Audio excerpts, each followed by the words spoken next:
Welcome to another InWheelTime podcast.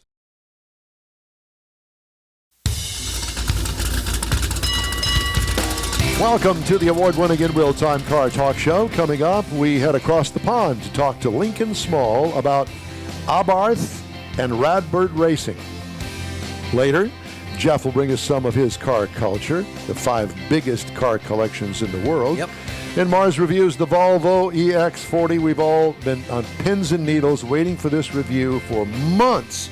And he's going to do it right here on this show in this hour. Let's hope we don't run out of time for that. Howdy, along with Mike Out of This World, Mars. We always need more Jeff Zekin. I'm Don Armstrong. So glad that you could join us on this Saturday morning.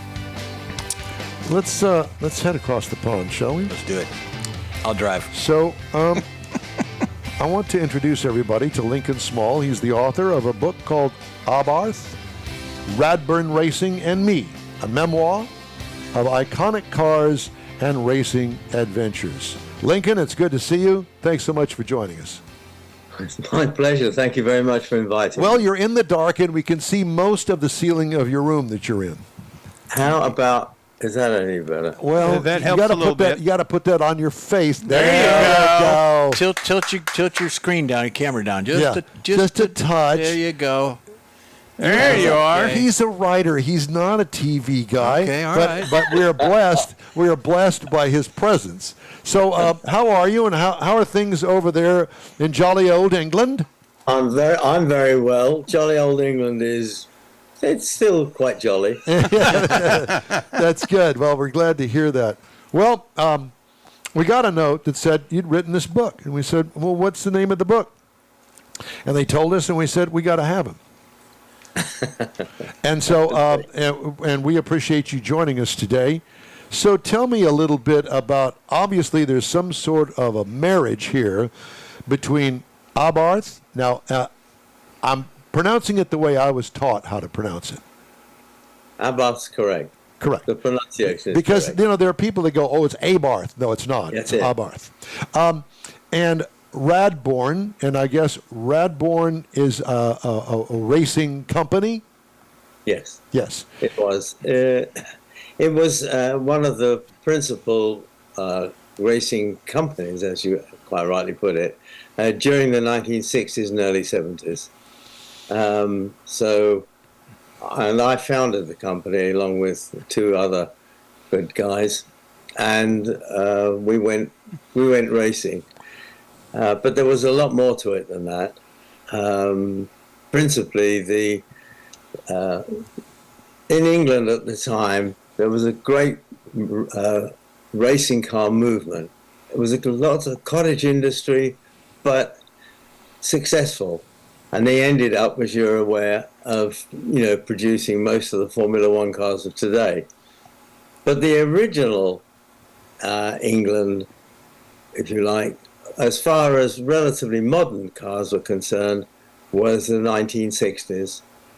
And in Italy, there was a company called Abarth. And Abarth was a tuning concern primarily, but they also manufactured accessories. They were founded in 1948, and during the ensuing period, they started to design and build some of the most wonderful, wonderful cars you can imagine. They were a hot rod company. Yeah. Yeah. Yes. I mean, hot rod for us is actually a derogatory statement. Oh God! Oh no. man! Well, you need to come over. You need to come over here because we like the term. I'm just going to swim over the pond again. Yes, do that. See, it's not derogatory here. Actually, it's if you're associated with the hot rod community, then you belong to a unique group of guys that are real car aficionados. Oh, right. Yeah. Okay. A hot rod for us is more of a kit car ideology. And so obviously we're making a mistake. Well, I'll put it to rights. Well, no, I see. I will. See, I will just go with you what you say because I love British culture. I love the humor, Monty Python. I like all of the crazy stuff that comes out of there, mainly the comedy. Yeah. you kind of set the bar high when it comes to comedy and music as well, I might add. But so I'm a big fan. So there you go. That's great. It's lovely to hear. Yeah. Thank you. Yeah. Please pass that along. Yep. On behalf of the king, I'll accept the Thank you very much. Have a pint on me. Yes. Definitely. All right, so let's talk about. So we got Yes. Abarth, the company. Now let's talk about Radbourne Racing. Well, Radborn Racing was a company that, as I said, was founded by me and another two people. And the logic behind it, if you like, was the fact that saloon car racing, well, as we call it, was getting very, very popular. And the leading car of the small engine brigade was the Mini Cooper. Yes.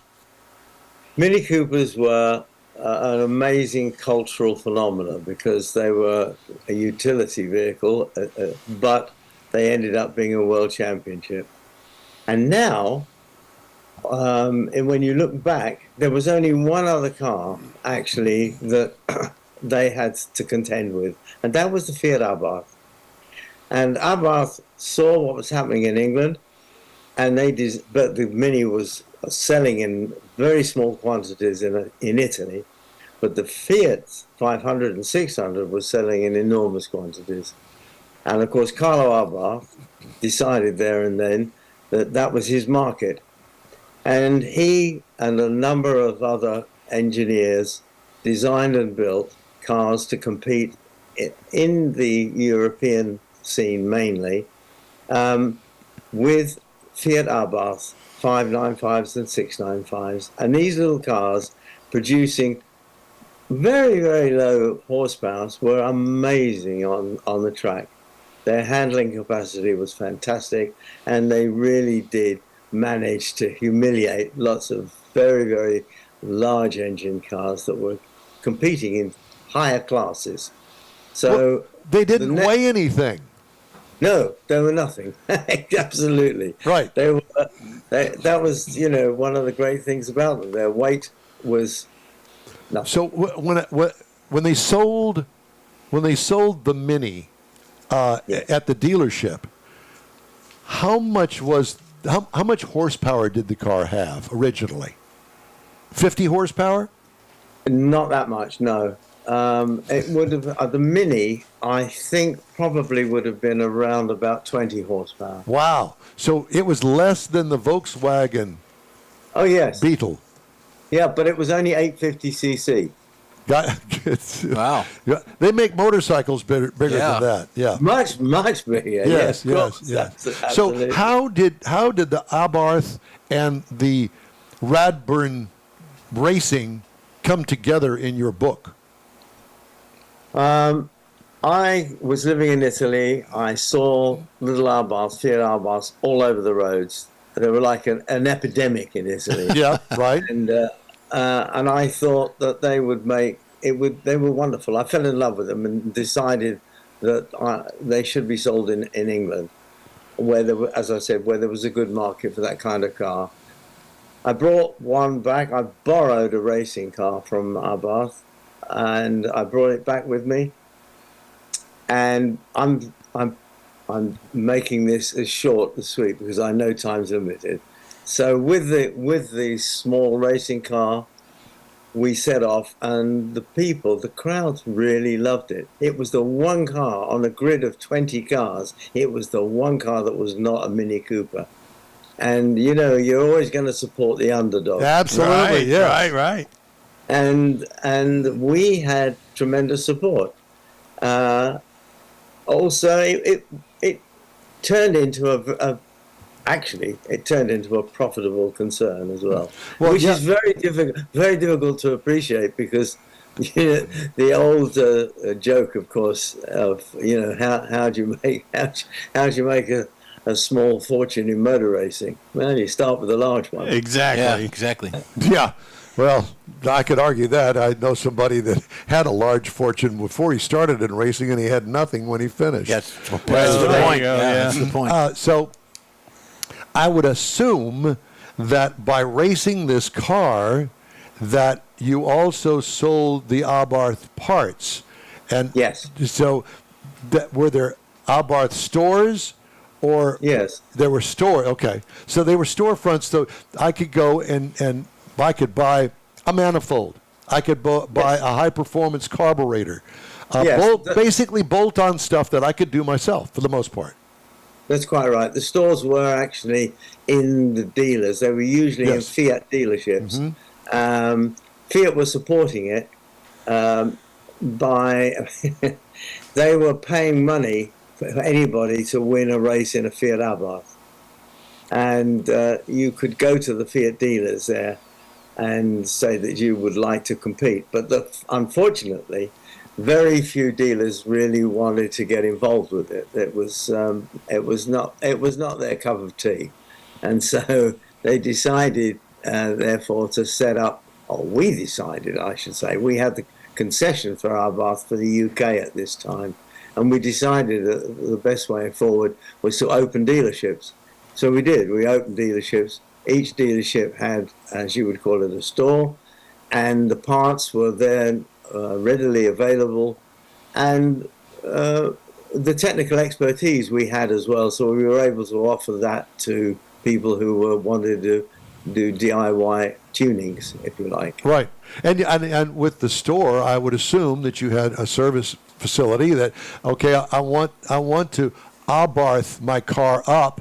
You sell me the parts and you put them on the car. Yeah, I guess you offered those services as well. Yes, exactly right. Exactly right. Yeah. Well, what a great marriage. We would convert your own car, your own Fiat, into a Fiat Abarth. And that was another way around it. There was a taxation problem in England at the time. It was called purchase tax, and it was levied at about 30%. Wow! And the problem, obviously, is that it was there to kill them. Oh, we got him froze up. Come out. Where you are. No, he's... Did we lose him? We might have. It's probably that cable under the ocean that went south on us. Yeah, we lost him. We did? Well, hopefully he'll dial back in. Okay. Because he's froze up on our screen coming to us from Great Britain. I didn't ask him where exactly he is. He's in London. He is in London? Yes. I wonder if he knows Benny Hill. Well, he Benny's probably not with us. visits him graveside now, Yeah. I'm sure, yeah. So there's that. Well, that all sounds fascinating. I will say that back in the day, gosh, I guess it was somewhere around 2000. Remember when they brought the Fiat 500 to the United States? Mm-hmm. Yes. Yep. Yes. And Chrysler made a big deal out of that. Yep. Did you go to Las Vegas? Were you in Las Vegas with me for that? So they brought us to Las Vegas, flew us into Las Vegas, and did this unveiling, and then they sent us out to Pahrump, Nevada, where there is a small racetrack out there. Yes. What do you know something that I don't? No. Yes, you do. You're smiling because why? I worked for AT&T. Las Vegas is an independent. I think it's Verizon or somebody like that. The handoff point was in Pahrump, Nevada. That is the closest place that legalized prostitution exists to Las Vegas. See, there you go. There we go. That's where we were. This getting week at. in auto history. Well, I didn't get to. They didn't take us to the prostitutes Or the Pahrumps. out there. They Pahrump took us out to sisters. Pahrump, and they let us drive these Abarths out on the racetrack. It was a road course, small one. It was 2 tons of fun because these are hopped up cars from the factory. Mm-hmm. So you order the Abarth package from the Fiat dealer, and they either got them in stock or they'll order you one specifically. I assume that they still have these things. I don't really know. But whatever the case may be, I will tell you that we had a good time out there, and I actually still have a little box that the press kit came in. It's a little wooden box that says Abarth on it. I'll be darned. I got it in there on my I was desk. with ATD at the time. They did a tire release for the new tires. Did you go out to Pahrump? No. This was here in Houston. They did it here in Houston at some hotel lobby or whatever. That was mainly what we did. We didn't go out to the Vegas thing. But yeah, I was with ATD at the time. Yeah, there was a bunch of us, and we were just one flight of people out there. They fly us in, give us dinner, give us a little presentation, then they take us out to the racetrack the next day after the unveiling, if you will. And I had my picture taken with a girl that was on. She was in the commercials. Oh. No, Mr. Dirty Mind down there. They hand out when you're walking down the street at. Not that. I forgot about You know, those. you certainly do know an awful lot about this. Well, for he's not been having, I've been told a You're lot of such a things. liar. He's He's been a to liar. Pahrump. He's a Perumpian. Is that what they call him? Apparently so. No, I applied to transfer out there several times. He flew We didn't get- direct from Niederville to Pahrump, Nevada. But he had other things on his mind. Is Becky listening to this program? Hope not. Let me call her on the Martha phone. Pahrump. Becky, Pahrump. Becky, you need to tune in right now because Mars is giving it all up and telling all the dirty stories. There you go. Mars, sometimes. Anyway, so I'm sorry that we lost our connection. Yeah, don't look like we're going to get him back. Yeah, with Lincoln Small, author of Abarth, Radborn Racing and Me, a memoir of iconic cars and racing adventures. That sounds like a fun book. Anyway, it's on Amazon. Yes, it is. Yeah. It's available on Amazon. Yeah, so there you go. Check it out. Abarth, Radborn Racing and Me. Somehow I'm not texting the international And phone we numbers right. appreciate all our international guests. We really do. We do. They take their time out of their day. I think is it an 8-hour difference? Yeah, it was 5 o'clock his time when we started. So there you go. Now he's going to go out and drink that pint that I bought him. Yeah, and have a banger. Bangers and mash. Do they have that there, or is it a different? No, I different country? think they have that there, but I can't remember what it is. It's Mashed potatoes, but what's the and bangers? Isn't it like bangers are like Sausages? Yeah, Yeah, that's what I thought. Okay. I can't even imagine what they put in those things, but kielbasa, sausages, whatever you want to call them. yeah. All right, just ahead. Jeff's Car Culture, 5 biggest car collections in the world, and what we've all been waiting for months.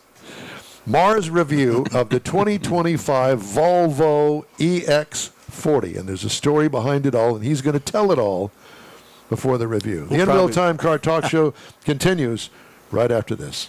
The Tex-Mex dining experience is defined by Lupi Tortilla, your destination for Texas's best beef fajitas and frozen margaritas. Since 1983, Lupi Tortilla has served authentic and time-tested recipes made with the freshest ingredients. Atmosphere is part of the award-winning experience at Lupi Tortilla, all developed in a little house near Highway 6 and I-10 in West Houston. Visit any of the Lupi Tortillas and you'll see the same attention to detail in each and every location. Start your Lupi experience with queso flammeado and guacamole, along with a classic frozen margarita. Dine on famous Lupi beef and chicken fajitas, or pepper shrimp brochette, or a fish or vegetarian entree, and finish with a scrumptious flan for dessert. Find Lupi Tortilla in Houston, College Station, Beaumont, Austin, San Antonio, and Dallas-Fort Worth. There's a Texas location near you. The recipes are authentic and time-tested. The ingredients always fresh. Lupi Tortilla, he's pretty good. Apple or Android, InWheelTime podcast can be found everywhere, on the stream and through downloads. Whether you're on the road or at home and jonesing for a different kind of car talk show, give InWheelTime a try. Honest new car reviews, fun, informative interviews with real car people, weekly automotive news, features like Jeff's Car Culture and Mike's Driving Destinations, all on InWheelTime. Check us out on SiriusXM Podcasts, iHeartRadio, or while you're shopping on Amazon, through Amazon Music. InWheelTime.com has a list, and we know you love lists. All right, InWheelTime is back home in the Sugar Shack studios this week. And Okay. I'm sorry? What did he say? This is a technical discussion, if you don't mind. Who are you technically with? Him. Sue's down there. She's being technical. Well, I thought I interrupted something. Did you want me to start this segment all over again? Or did you forget? No, I think we can go from we'll here. be all right. All right. InWheelTime is back home in the Sugar Shack studios, and we hope you'll join us 10 to noon Central Time every Saturday for our live rendition about all things automotive. Thanks for being with us today. Time now for Jeff's Car Culture. 5 biggest car collections in the world. Ready, set, go. Well, there's more than 5, but these are my 5, and they're at the top of the list. So here we go. If you're into classic or rare cars, you've probably heard of the massive car collections of folks like Jay Leno. But do you know the sheer scope of some of these collections? Well, here we go. This is Dmitry Lomacov, as historical treasures. That's what he calls this. Total value of this collection to be determined. They're still trying to put the pencil to it. With over 120 vintage and classic and motorcycles, Lomacov has spent 40 years amassing a collection to celebrate the rich history of the automobile. He's motivated by a deep desire to preserve these historical treasures to the best of his ability and pay tribute to the automotive heritage with his impressive collection. This rare collection is on display in the Museum of Old-Timer Cars and Motorcycles in Moscow. The notables include a 1930s bike called Red October and a Leningrad 8. A lot of these are Soviet-era military vehicles. Well, that's what I want to go see. Yep, there you go. But they're also pretty rare. Okay, Michael, the next one, and it's someone that we all know, Ken Lingenfelter's performance-driven collection, total value, again, to be determined. Oh, sorry, Mike. That blurred out. Sorry, buddy. It's a testament for his love and performance of the speed. Housing over 200 vehicles in a 40,000 square foot building, Lingenfelter's collection is one of the biggest car collections in the U.S. Particularly fascinated by the General Motors vehicles, his first car being a 69 396 375 Camaro. He kept his passion alive by adding a daily driver of a ZR1 Corvette. One of his most cherished possessions, Don, is a pristine, all-original 1980 Chevrolet, a Chevette with less than 10,000 miles on the odometer. The next one we have, Mike, we probably messed it up, but it's Gary Duncan's private collection with a total value of $10 million. Is that it? Gary's private collection stands out as a focus of Japanese cars. His passion is driven by a love of unique and rare vehicles that never made it to the American market. His collections include 100 Nissan Fiegos, as well as other exceptional models like the Toyota Century and the Nissan President. Duncan has over 4,000 vehicles in his collection, including a Japanese fire truck. There you go. I think he's got a couple of Aston Martins in there, too. I want to go back to the Lingenfelter collection because I had a chance. Did you ever go out there? Did you ever see his collection? Been by it. Yeah. So, you know, his cousin, John, who was killed in a car crash, he started Lingenfelter. Mm-hmm. And then Ken, after his death, took it over and has done quite well with the company. Amazing. Nice guy. Sat down with him in his office, very small office, there at the facility in Wixom, Michigan. Yeah. And it's kind of in a neighborhood, to be honest with you. And he just finished doing this. He had a Pontiac Solstice. Remember those things? Yeah. Like the Fiero? Fiero? Little two-seater. Yeah, a little two-seater. He put an LS1 motor in it, but it was all hopped up, probably 1,000 horsepower. He said, I took my daughter to school, and the problem was that I couldn't even let off the brake because it would burn rubber all the time. And he said, it really wasn't practical. It wasn't, the school called him and said, you cannot burn rubber here. I won't bring the car again. So that was one of the stories, but a beautiful collection. One of the things that he also had in the collection was a Corvette, and it was a 54 Corvette. Wow. Okay? Looked completely stock, except on the front of it, instead of the Corvette moniker, the script, it had supercharged. And there was Paxton Superchargers was trying to sell them the technology and the part to do a supercharger on the Blue Flame 6 because they knew that they were about to go to the V8 engine in 55 in the Corvette. And he had the only one that GM actually made, and the supercharger was on it. It was all completely stock. So one of the many things in his collection. It's truly amazing. And what he does is he offers General Motors, if they want to have any kind of group meeting or anything like that, some sort of evening event, he will arrange that part of the shop, if you will, and rearrange the cars so there's room for people to move around and have dinner and stuff like that. Yeah, kind of like the Hemi hideout. You can be in there around all the cars, and that's cool. pretty cool. Anyway, I'm sorry. That's all right. The next one we've got is Sheikh Hamad bin Hamadan. The off-road kingdom total valuation, Michael, $2.3 billion. Jeez. The Sheikh, affectionately known as the Rainbow Sheikh, takes a different approach to his car collection, whereas some of the sultans in the area collect luxury vehicles and sports cars. He's the Sultan of SWAT. Sultan of rainbows. This Sheikh's passion lies in off-road vehicles. His unique vehicle collection is housed in a custom-built pyramid and is a dedicated museum in Dhabi, Abu Dhabi. This is Dhabi, making it a true automotive wonderland. Wait a minute. Wasn't he in the Star Wars series? Dolby, whatever. No, I think it was a Flintstone. Little short guy. Doo, I think. Could have been a Flintstone. The Sheikh's diverse array of vehicles is open to the public. Proud displays of head turners like a massive Mercedes-Benz W16 monster truck. The collection also contains a Porsche 986, a rainbow Fiat 500, and the world's largest running Jeep, a 1950s Power Wagon. That one right there is a Dodge. Yeah, that's the Power Wagon there. The next one, Michael, the granddaddy of it all, is the Sultan of Brunei. Biggest car collection in the world of $5 billion. Rarest cars, a special edition Ferrari F50 Boldy, B-O-L-I, Bolidi. But it's an F50, we know that. When it comes to the world's largest private collection, the Sultan of Brunei reigns supreme. Over 7,000 vehicles, valued at approximately $5 billion. The Sultan's collection is nothing short of legendary.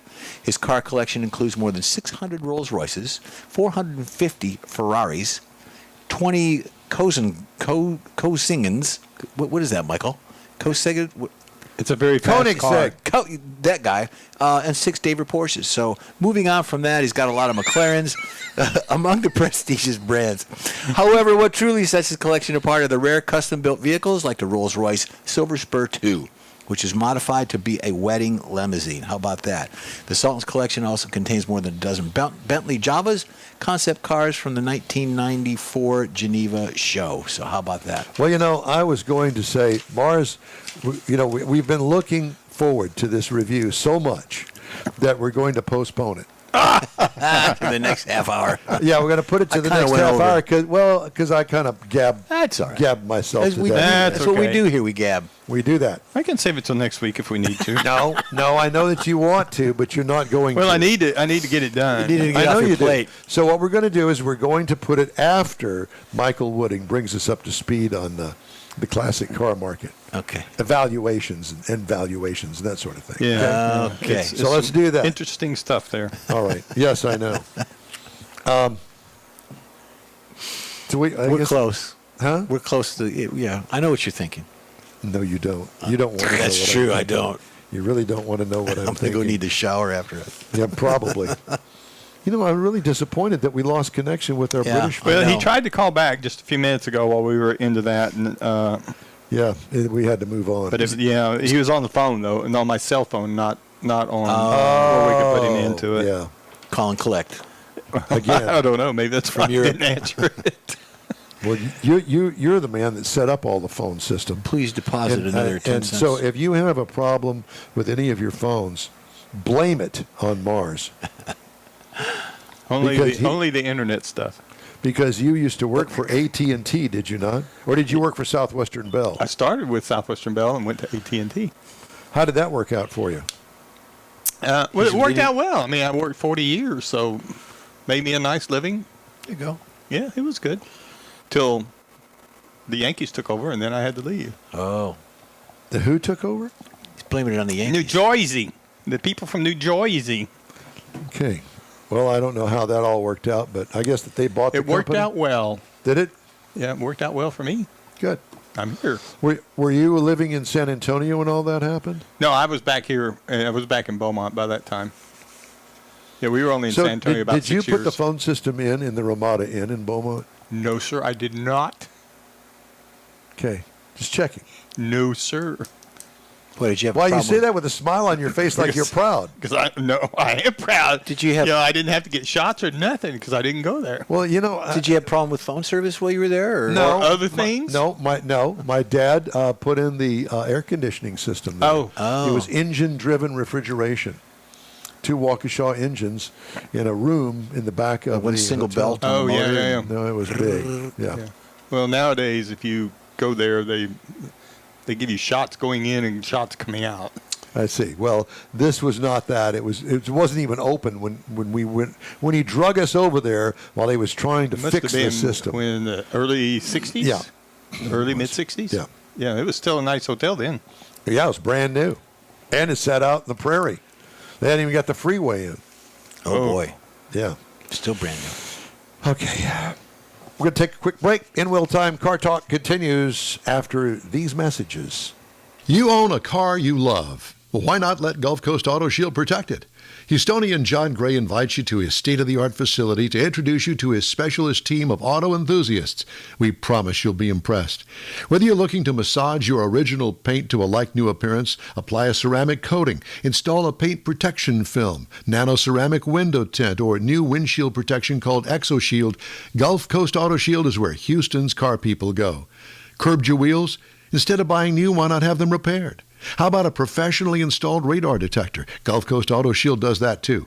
Get a peek inside the shop and look at the services offered by getting online and heading to gcautoshield.com. Better yet, stop by their facility at 11275 South Sam Houston Tollway, just south of the Southwest Freeway, and get a personal tour.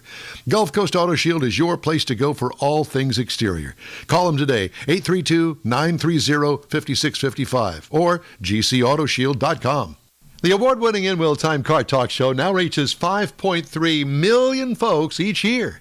Check us out on InWheelTime.com, the Odyssey Radio app, YouTube, Facebook, and just about every other entertainment source out there, including our live broadcast every Saturday, 10 to noon Central Time. The InWheelTime Car Talk Show has informative automotive guest interviews, new car reviews, along with popular features including Jeff's Car Culture, the latest new cars, cruise-ins, and racing dates. It's InWheelTime.com. Join us. That's it for this podcast episode of the InWheelTime Car Show. I'm Don Armstrong, inviting you to join us for our live show every Saturday morning on Facebook, YouTube, Twitch, and our InWheelTime.com website. Podcasts are available on Apple Podcasts, Spotify, Stitcher, iHeart Podcast, Podcast Addict, TuneIn, Pandora, and Amazon Music. Keep listening, and we'll see you soon.